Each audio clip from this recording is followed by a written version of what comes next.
people at that time period would have had a hard time gathering the things to eat that we eat today.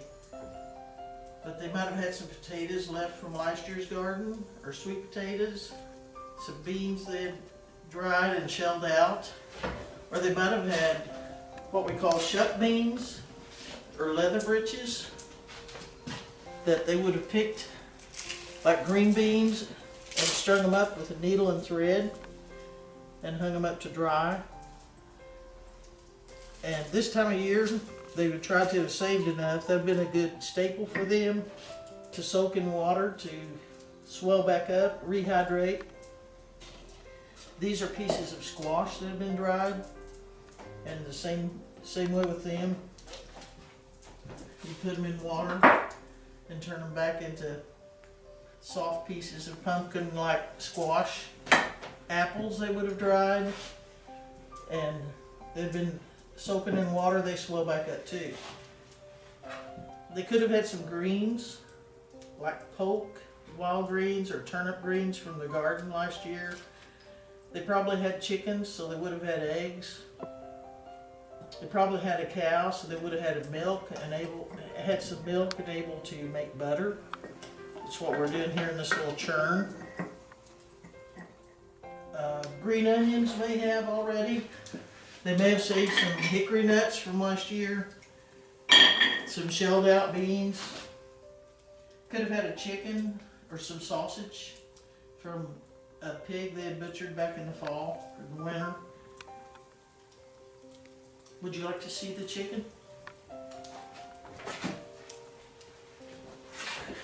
We have our chicken in a reflector oven up against the fireplace.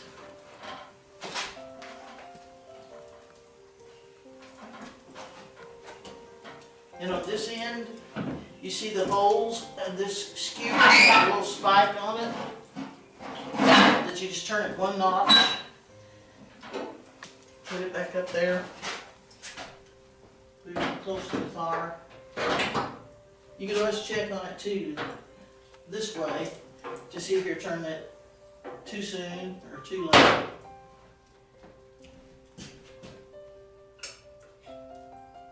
This is a hanging griddle that you might have hung from the crane in the fireplace.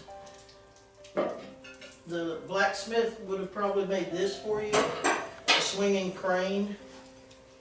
And you could hang your pots in here over the fire.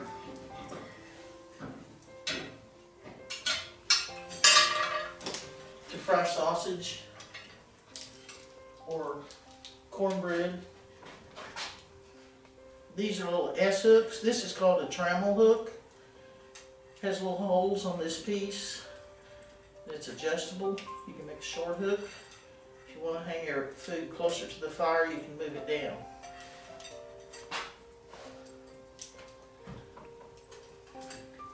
This is what you call hearth cooking.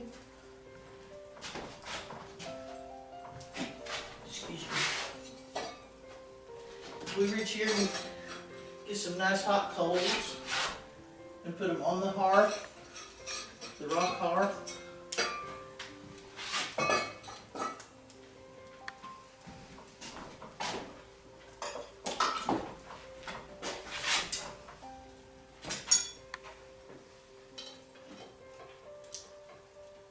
Most of these pots had a little handle on them.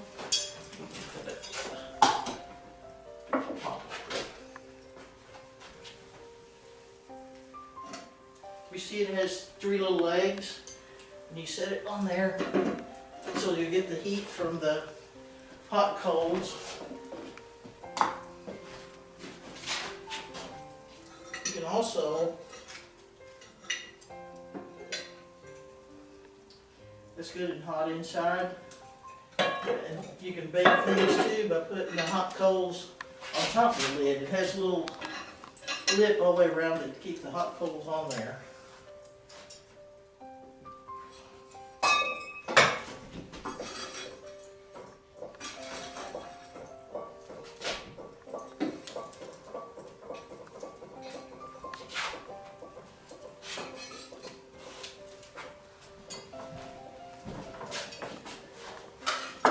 Your dishes would probably have been maybe a gourd you could cut and make some bowls. This is a nice bowl here made from a gourd.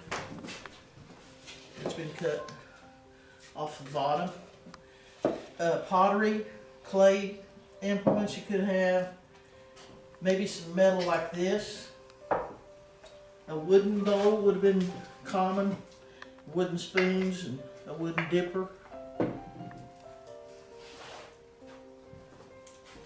These are different S-hooks that a blacksmith would make for you. They were very useful. And even a spatula and a butter knife. A tinsmith would make this type of biscuit cutter. Here are two sizes of them. And the reflector oven that the chicken is in, that would have been made by a tinsmith too. He was an important part of the community. And you can see where they folded the tin and soldered them together. And that's also called a tin kitchen.